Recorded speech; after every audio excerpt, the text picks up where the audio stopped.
Meaning of hunter-gatherer. Hunter-gatherer. Hunter-gatherer. Hunter-gatherer. Hunter-gatherer.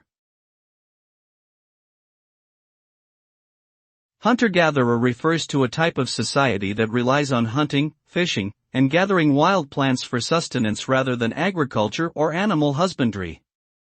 This type of society is typically nomadic, moving seasonally to find food sources.